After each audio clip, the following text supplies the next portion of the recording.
সরাসরি দেখছেন আপনারা রাজভবন থেকে রওনা হলেন দেশের প্রধানমন্ত্রী নরেন্দ্র মোদী। বিজয় দুর্গের উদ্দেশ্যে রওনা হলেন প্রধানমন্ত্রী নরেন্দ্র মোদী। বিজয় দুর্গ যাচ্ছেন প্রধানমন্ত্রী। আজ সেনার বিশেষ সম্মেলনে যোগ দেবেন দেশের প্রধানমন্ত্রী। সরাসরি দেখছেন সেই ছবি রিপাবলিক বাংলার পর্দায়।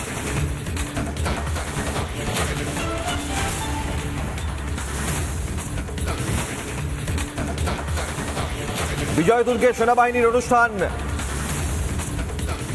যোগ দেবেন দেশের প্রধানমন্ত্রী নরেন্দ্র মোদী। রাজভবন থেকে রওনা হলেন প্রধানমন্ত্রী। রেড রোড ধরে সরাসরি চলে যাবেন বিজয় দুর্গে। হয়ে রেড রোড ছুঁয়ে তিনি চলে যাবেন ফোর্ট উইলিয়ামে বা বিজয় দুর্গে। সেখানে প্রতিরক্ষা সম্মেলনে উপস্থিত হবেন। ইতিমধ্যে তুমি দেখতে পাচ্ছ বিরাট কনভয়, প্রধানমন্ত্রী নরেন্দ্র মোদীর কনভয়। সেই কনভয় রওনা দিচ্ছে রাজভবনে। এগিয়ে চলেছে মোদীর কনভয়, একাধিক গাড়ি এই মুহূর্তে এগিয়ে চলেছে নরেন্দ্র মোদীর কনভয়। আজ বিজয় দুর্গের দিকে রওনা দিলেন প্রধানমন্ত্রী নরেন্দ্র মোদী। তুমি জানো যে ইতিমধ্যেই আর কিছুক্ষণের মধ্যেই সম্মেলনে যোগ দিতে চলেছেন নরেন্দ্র মোদী। মোদীর কনভয় একটা পর্যন্ত সেখানে থাকতে পারে, গাড়ি এগোচ্ছে। নরেন্দ্র মোদীর কনভয় এই মুহূর্তে এগিয়ে চলে।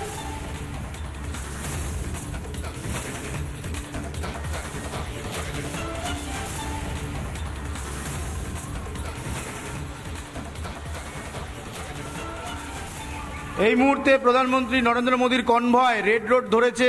আর কিছুক্ষণের মধ্যেই সেই কনভয় সরাসরি বিজয় দুর্গের ভেতরে প্রবেশ করবে। আমরা দেখতে পাচ্ছি প্রথমেই কলকাতা পুলিশের যে গাড়ি, সেই গাড়ি রয়েছে। তারপরে প্রধানমন্ত্রীর যে কনভয়, সেই কনভয় ধীরে ধীরে অ্যালার্ট কার্যত জারি হয়েছিল। রাজভবনে রাত্রিবাস করেছিলেন প্রধানমন্ত্রী নরেন্দ্র মোদী এবং রাত্রিবাসের পর আজকে সকালে আর কিছুক্ষণ আগেই তিনি বেরোন এবং হায়ার র্যাঙ্কের অফিসার্সরা সঙ্গে ডিসিপি সহ, এসিপি সঙ্গে ছিলেন, ডিসিপি সহ একাধিক আধিকারিক রাজভবনে যেমন এসেছিলেন। পাশাপাশি একই রকম ছবি আজকের বিজয় দুর্গেরও। ক্যামেরায়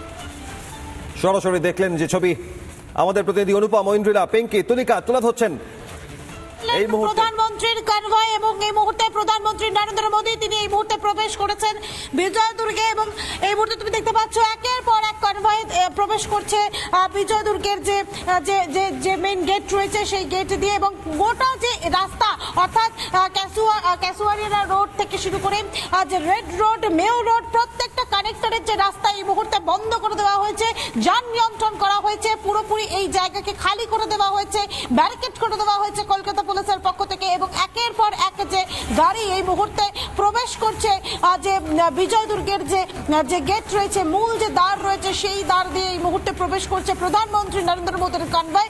তার কারণ ঠিক এই মুহূর্তে ঘড়ির কাঁটায় 9:30, যেরকম আমরা বলেছিলাম যে 9:25 রাজভবন থেকে বেরোবেন প্রধানমন্ত্রী নরেন্দ্র মোদী এবং বিজয় দুর্গের উদ্দেশ্যে রওনা দেবেন। এবং এই মুহূর্তে বিজয় দুর্গতেই প্রবেশ করলেন প্রধানমন্ত্রী নরেন্দ্র মোদী। আজকে খুব গুরুত্বপূর্ণ একটা দিন, তার অন্যতম কারণ আজ যৌথ সেনাপতির যে সম্মেলন অর্থাৎ কম্বাইন্ড কমান্ডার্সদের কনফারেন্স রয়েছে এবং সেই কনফারেন্স সম্মেলনে যোগদান করছেন প্রধানমন্ত্রী নরেন্দ্র মোদী। এবং অনেকেই থাকছেন অর্থাৎ প্রতিরক্ষা মন্ত্রী থেকে শুরু করে জাতীয় নিরাপত্তা উপদেষ্টা থেকে শুরু করে সেনার যে 3 বাহিনী রয়েছে তাদের চিফ এবং উচ্চপদস্থ যারা আধিকারিকরা রয়েছেন সকলেই এই সম্মেলনে।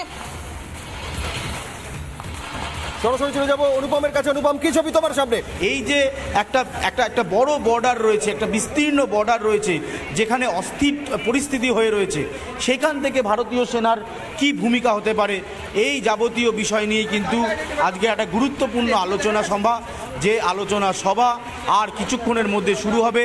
প্রধানমন্ত্রী নরেন্দ্র মোদী তিনি প্রবেশ করে গিয়েছেন এবং এই বৈঠকটা আমরা যেমন বলছিলাম যে এই বৈঠকে বেশ কিছু বিষয় আলোচনা হতে পারে, যার মধ্যে অন্যতম হচ্ছে এই যে বায়ুসেনা, নৌসেনা এবং ভারতীয় সেনার তাদের এই মুহূর্তে যা পরিকাঠামো রয়েছে সেই পরিকাঠামো উন্নয়ন, তাদের গঠনমূলক আলোচনা তো থাকছেই। পাশাপাশি যেটা আমি বারবার বলছিলাম যে এই হেডকোয়ার্টার অর্থাৎ পূর্বাঞ্চলের এই হেডকোয়ার্টারটা বেছে নেওয়ার পেছনে অন্যতম যেটা প্রধান কারণ বলে মনে করছেন বিশেষজ্ঞরা, সেটা হচ্ছে নেপাল, মায়ানমার, চীন, বাংলাদেশ, পাকিস্তান, এই যে ভারতকে ঘিরে যে সমস্ত রাষ্ট্রগুলো রয়েছে তার মধ্যে অধিকাংশ রাষ্ট্রে, তুমি জানো বাংলাদেশে একটা অভ্যন্তরীণ অস্থিরতা রয়েছে, নেপালে একটা অভ্যন্তরীণ অস্থিরতা এখনও বজায় রয়েছে, পাশাপাশি মায়ানমারে আরাকান সেনা, এর পাশাপাশি পাকিস্তানের বারবার অ্যাটাক, এই সমস্ত বিষয়গুলো নিয়ে ভারত কিন্তু 1 ইঞ্চি জমি ছাড়তে নারাজ। ভারতের 3 সেনা, বায়ুসেনা, নৌসেনা এবং ভারতীয় সেনা বারবার যদি কোনো আঘাত এসছে তার প্রত্যাঘাত তারা করেছেন। স্বাভাবিকভাবে একটা স্ট্র্যাটেজি তারা তৈরি করতে চাইছেন এবং যেটা বারবার বলছিলাম, যেহেতু প্রতিরক্ষা মন্ত্রী থাকবেন, যেহেতু প্রধান উপদেষ্টা থাকবেন, স্বাভাবিকভাবে গঠনমূলক একটা আলোচনা হবে। ফলে বিশেষজ্ঞরা বলছেন এই বৈঠক অত্যন্ত ইম্পর্টেন্ট এবং পূর্বাঞ্চলের এই দফতরকে বেছে নেওয়ার পেছনে যে কারণ আমি বললাম সেই কারণটাও অত্যন্ত গুরুত্বপূর্ণ। এখন যেটা দেখার সেটা হচ্ছে এই যে বৈঠকটা আজকে হবে আর সেই বৈঠকে প্রধানমন্ত্রীর বার্তা কী থাকবেন, প্রতিরক্ষা মন্ত্রীর বার্তা কী থাকবে, এই যাবতীয় বিষয় নিয়ে আলোচনা হবে। আবারও একবার তোমাকে এই মুহূর্তে সেই ছবিটা দেখাবো যে ইতিমধ্যেই প্রধানমন্ত্রী তিনি বিজয় দুর্গে প্রবেশ করেছেন এবং অন্যান্য যারা অফিসিয়ালস রয়েছেন, 3 প্রধানের কর্তারা রয়েছেন, তারা পৌঁছে গিয়েছেন। ফলে বৈঠক যেটা অফিসিয়াল টাইম রয়েছে 9:45 সেই সময় শুরু হয়ে যাবে এবং তারপর সবথেকে বেশি গুরুত্বপূর্ণ যেটা আমরা বারবার বলছি, বিশেষজ্ঞরাও যেটা বারবার বলছেন যে এই ভারতের এই যে 3 সেনা প্রধান বা যে 3 সেনা রয়েছে তাদের এই গঠনমূলক আলোচনার কি উঠে আসছে এক, এবং যদি কোনো কারণে বর্ডার এলাকাগুলোতে যেখানে এই মুহূর্তে ভারতীয় সেনার গুরুত্বপূর্ণ ভূমিকা থাকে সেখানে ভারতীয় নৌসেনা এবং ভারতীয় বায়ুসেনাকে আলাদা করে কোনো দায়িত্ব বা আলাদা করে কোনো নজরদারি বা তাদের পরিকাঠামো উন্নয়ন এইগুলো নিয়ে কি আলোচনা হবে সেটাও কিন্তু যথেষ্ট গুরুত্বপূর্ণ। ফলে গতকাল রাতেই প্রধানমন্ত্রী তিনি এসে পৌঁছেছেন, আজকের এই অনুষ্ঠান সেরে তিনি আজই এখান থেকে বিহারের নজর রাখছি লাগাতার। সঙ্গে থাকো, এই মুহূর্তে সরাসরি চলে যাই তুলিকার কাছে। কি ছবি তোমার সামনে তুলিকা?